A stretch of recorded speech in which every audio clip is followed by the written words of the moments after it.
I also had some really amazing teachers in elementary school, my second and third grade teachers. Shout out Ms. Rumsky and Ms. Kozlowski. I remember on the last day of school crying because it was summer and I wouldn't be able to come back to school the next day.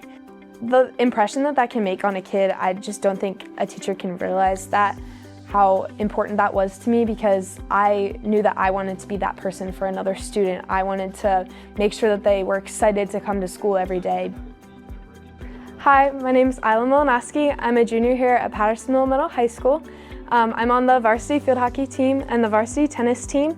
I'm in the marching band, concert band, and I play in the pit orchestra.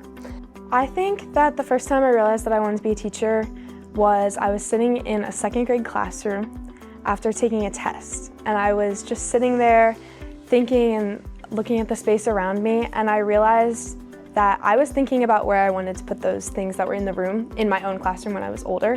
Growing up, my mom was an English teacher at the secondary education level.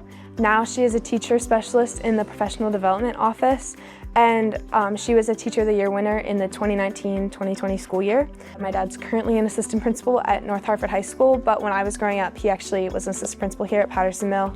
Being in the school environment was just something that I always craved.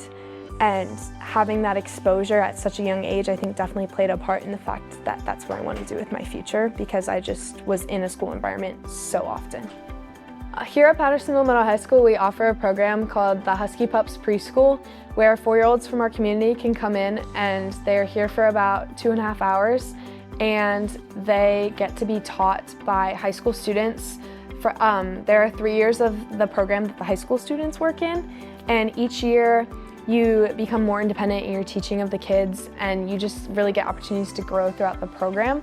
And I think it's just a really special opportunity that as a high school student, I can practice teaching these kids and teach them lessons that they're going to carry with them throughout the rest of their lives.